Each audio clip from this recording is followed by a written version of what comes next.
तो यहाँ पर जो हमें टैक्स है इस ये इनकम है आपकी। अब इनकम पे हम लोग टैक्स पे करेंगे, तो टैक्स आप किस रेट से पे करेंगे? 15% से पे करेंगे। आप जो टैक्स है वो किस रेट से पे करने जा रहे हैं? 15% से आपको टैक्स पे करना है। क्लियर है ये? 15% से आपको टैक्स पे करना है। हाँ, अभी तक आपके पास कोई ऐसा क्वेश्चन नहीं आएगा जिसमें वो टैक्स के लिए आपसे पूछेगा तो आप बता देंगे कि इस पे कितना गेन है, 15% गेन है। पर ये हमारा जो मेजर इसका पार्ट है वो काम कहाँ पे आएगा? जब हम इनकम निकालना सीखेंगे, जब हम टैक्स निकालना सीखेंगे, जब हम पूरा टैक्स कंप्यूट करना सीखेंगे, तब ये हमारी हेल्प करेगा। ठीक है जी, कोई दिक्कत इसमें? चलिए, तो ये हो जाएगा आपका short term capital gain section 111A। ठीक है, क्या बेच रहे हो? Equity shares listed on equity oriented fund, units of equity oriented fund and units of business fund. अगर इनको बेचने से शॉर्ट टर्म कैपिटल गेन आता है तो टैक्स जो है वो 15% से दोगे, पर शर्त क्या है कि जब आपने उनको बेचा हो, जब आपने उनको बेचा हो तो आपने उन पे एसटीटी पे किया। ठीक है, एसटीटी होता है सिक्योरिटीज ट्रांजैक्शन टैक्स। जैसे अगर मैं डीलिंग कर रहा हूँ सिक्योरिटीज में, शेयर्स वगैरह में, इनमें यूनिट्स वगैरह में, म्यूचुअल फंड वगैरह में, तो जब भी मैं इसमें डीलिंग करूंगा, परचेज करूंगा या बेचूंगा, तो मुझे क्या देना पड़ेगा? एसटीटी पे करना पड़ेगा। ठीक है, जैसे मैंने एग्जांपल दिया था ना, अगर हम रेस्टोरेंट जाते हैं तो वहां पे अगर आप खाना ऑर्डर कर रहे हो तो खाने के साथ आपको क्या देना पड़ता है? टैक्स भी देना पड़ता है। तो if you are intaking food you are giving tax. ऐसे ही हम बात कर रहे हैं, if you are purchasing shares you have to pay tax, if you are selling shares you have to pay tax. जब भी आप क्या करोगे? ट्रांजैक्शन करोगे, किसमें? सिक्योरिटीज में। सिक्योरिटीज क्या होती हैं? Shares, mutual funds, debentures. जब भी आप इनकी ट्रांजैक्शन कर रहे हो आपको उसमें क्या पे करना पड़ेगा? टैक्स पे करना पड़ेगा। ठीक है, आप अगर अपनी लाइफ में कभी भी शेयर परचेज करोगे तो उस कंपनी से पूरा आपके पास एक लिस्ट आती है बन के, इनवॉइस आती है, तो इनवॉइस में वो देगा कि आपने हमारी कंपनी के ये वाले शेयर्स खरीदे हैं, इतने शेयर्स खरीदे हैं, जिस टाइम पे आपने खरीदा उस टाइम पे इनकी मार्केट वैल्यू इतनी थी, इनका अमाउंट इतना होता है। तो नीचे वो उसमें क्या ऐड करेगा? टैक्सेस ऐड करेगा, सिक्योरिटीज ट्रांजैक्शन टैक्स भी ऐड करेगा, और लिमिट जो पूरा अमाउंट है वो आपको क्या करना पड़ेगा? फिर पे करना पड़ेगा। ठीक है, ये होता है। ब्रोकरेज वगैरह भी चार्ज करते हैं उसमें, ब्रोकरेज वगैरह भी होती है, ये एसटीटी भी होता है आपका, ये सब आपको पे करना पड़ेगा।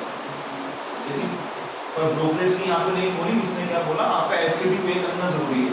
ये एसटीटी का यहाँ पे वर्ड यूज क्यों कर रहा है? क्योंकि ये आपको ये बताना चाह रहा है कि ये चीजें कैसी हो? लिस्टेड हो।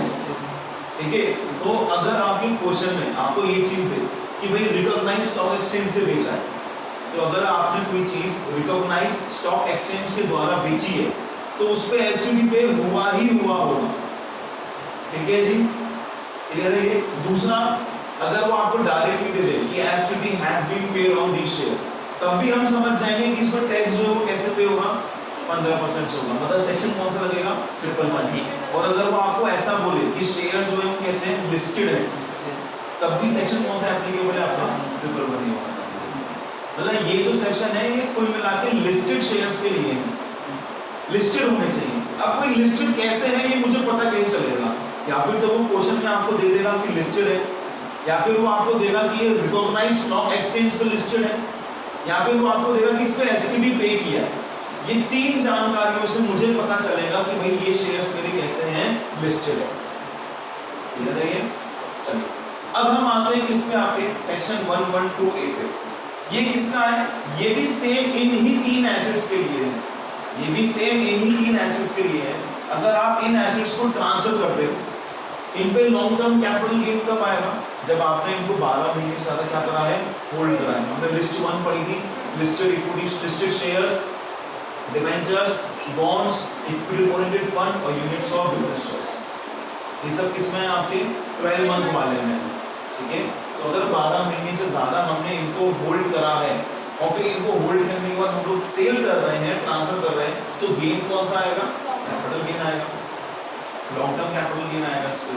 तो हमने कहा कि सेक्शन 112 में tax on long term capital gain on transfer of, क्या क्या ट्रांसफर कर रहे हो आप? Equity shares, units of equity oriented fund और यूनिट्स ऑफ बिजनेस। अगर ये ट्रांसफर कर रहे हो आप तो इन excess of ₹1 lakh shall be taxable. In excess of rupees 1 lakh shall be taxable. ये चीज हमें समझ में नहीं आई, ठीक है। तो हम लेते हैं, मान लेते हैं कि आपका जो सेल्स कंसिडरेशन है वो कितना है, वो आप ले लें लेट्स सपोज 5 लाख रुपीस। ये कितना है आपका, ये है 5 लाख। कोई ट्रांसफर एक्सपेंसेस नहीं है, तो आपकी नेट सेल कंसिडरेशन कितने की आ गई, 5 लाख की आ गई। अब यहाँ पर ये है क्या, लॉन्ग टर्म कैपिटल गेन, तो क्या होना चाहिए, इंडेक्स कॉस्ट ऑफ एक्विजिशन। ध्यान रखने वाली बात है, यहाँ पे इंडेक्सेशन नहीं है, यहाँ पे इंडेक्सेशन नहीं होगा। तो हमने कैपिटल गेन में ऐसी 3-4 जगह देख ली हैं जहाँ पे इंडेक्सेशन नहीं हो रहा। कौन कौन सी, एक तो अगर आप डिबेंचर्स और बॉन्ड सेल कर रहे हो तो इंडेक्सेशन नहीं है, एक आप स्लम सेल कर रहे हो तो इंडेक्सेशन नहीं है, और एक यहाँ पर इंडेक्सेशन नहीं है। कब, अगर आप listed equity shares, listed units of equity oriented fund और listed units of business fund, अगर आप ये ट्रांसफर कर रहे हो तो इन पे भी आपका इंडेक्स कॉस्ट ऑफ एक्विजिशन नहीं लगेगा। तो यहाँ पे क्या सर, कॉस्ट ऑफ एक्विजिशन नहीं, यहाँ पर जो आपकी कॉस्ट ऑफ एक्विजिशन निकलेगी वो निकलेगी आपकी एज पर सेक्शन 55।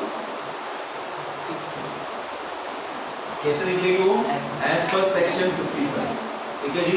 55 के तहत आपकी यहाँ पे कॉस्ट ऑफ एक्विजिशन निकलने वाली है। तो अभी हम ये निकालना सीखेंगे। मान लेते हैं इसके चलते जब हमने इसके थ्रू कैलकुलेट करा तो यहाँ पे आपकी कॉस्ट आई 2 लाख रुपए, तो लॉन्ग टर्म कैपिटल गेन कितना हो गया, 3 लाख। तो आपको जो टैक्स पे करना है वो सिर्फ किस पे पे करना है, इन एक्सेस ऑफ 1 लाख। 1 लाख के ऊपर कितना है, 2 लाख। मतलब कि सिंपल सी बात, 1 लाख की आपको छूट मिल जाएगी, ठीक है। 1 लाख की आपको छूट मिल जाएगी। आपका जो भी गेन है इन एक्सेस ऑफ 1 लाख, मतलब कि 1 लाख तक तो आपको टैक्स पे करना ही नहीं है। 1 लाख से जितना ऊपर है, जैसे हम यहाँ पे इसके लिए आपको ऐसे समझाऊंगा, 1 लाख और यहाँ पे कितना आ गया आपका 3 लाख, ठीक है जी। टोटल तो गेन कितना है आपका 3 लाख, पर हम कह रहे हैं इन एक्सेस ऑफ 1 लाख। 1 लाख से जो भी क्या होगा ज्यादा, उस पे टैक्स देना है। मतलब इन पे तो मुझे टैक्स पे करना ही नहीं है ना, मुझे टैक्स कितने पे पे करना है, इतने पे पे करना है। तो इतना है कितना, 2 लाख। तो अब ऐसे समझ लो, या फिर समझे कैसे इसको, अंडर सेक्शन 112A में टैक्स में आपको 1 लाख रुपए की एग्जम्पशन मिलती है। 1 लाख से ऊपर क्या होगा, टैक्सेबल। अगर यहाँ पर लॉन्ग टर्म कैपिटल गेन आएगा 1,20,000, तो 20,000 टैक्सेबल है, ठीक है। 120, 1 लाख तो एग्जेम्प्ट, बचा कितना 20, तो 20,000 क्या है आपका टैक्सेबल। 1.5 लाख की इनकम है तो 50,000 में भी टैक्सेबल। 80,000 की इनकम है, नो टैक्स, ठीक है जी, कोई दिक्कत इसमें। 10 लाख की इनकम है, 9 लाख में टैक्स।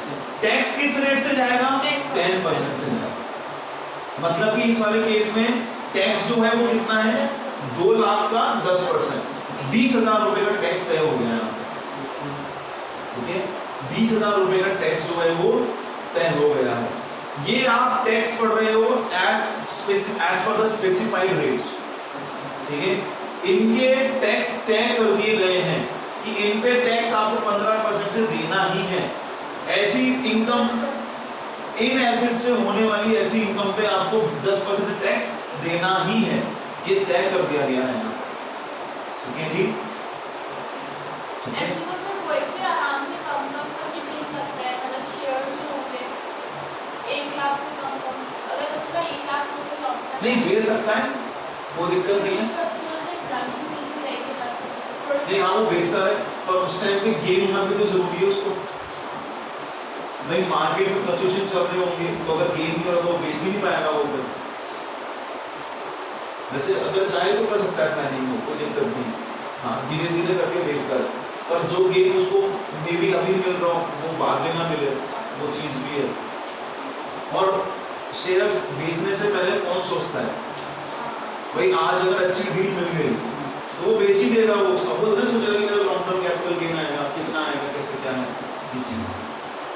चलो आपको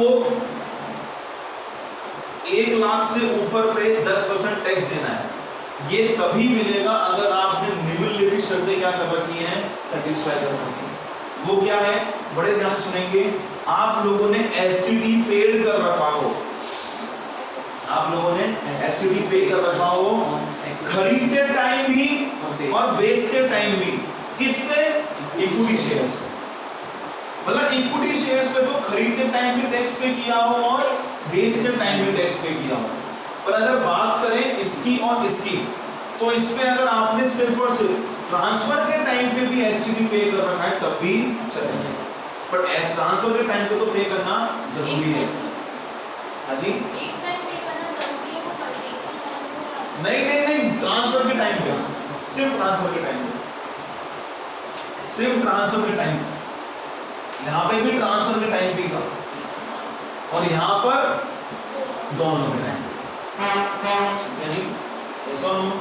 ये चीज फिर से क्या दर्शा रही है, ये आपको ये भाई एसटीडी आप किस पे पे करते हो, ऐसे शेयर्स पे, ऐसे यूनिट्स पे, ऐसे बिजनेस ट्रस्ट पे जिनके शेयर्स और क्या है वो लिस्टेड है, तो लिस्टेड होंगे तभी तो एसटीडी पे करेंगे।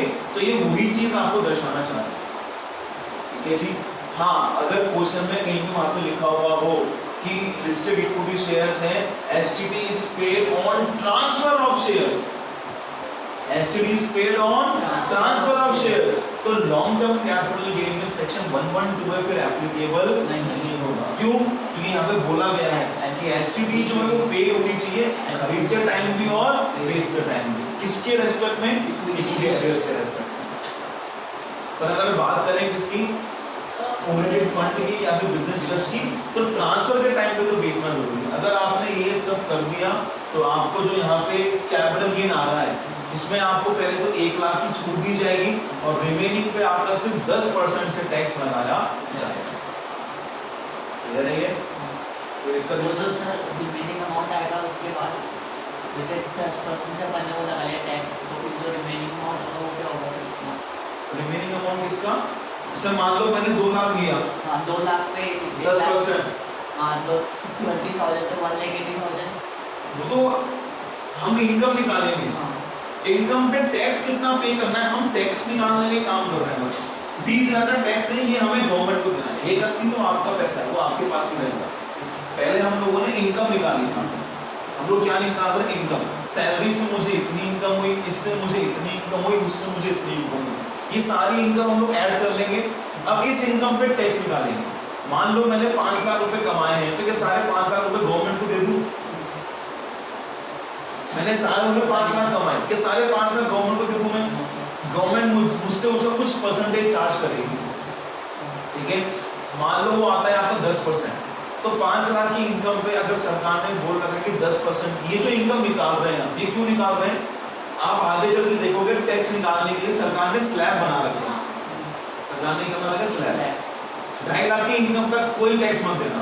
अगर कोई व्यक्ति साल भर में सिर्फ 2.5 लाख रुपए कमा रहा है तो उसे टैक्स देने की जरूरत नहीं है।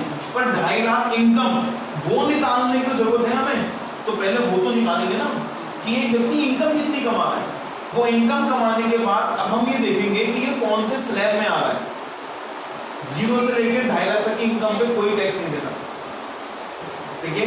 2.5 लाख से 5 लाख तक में आप देंगे 5% टैक्स, 5 से 10 में 20% और 10 से ऊपर में 30% टैक्स देना, ठीक है।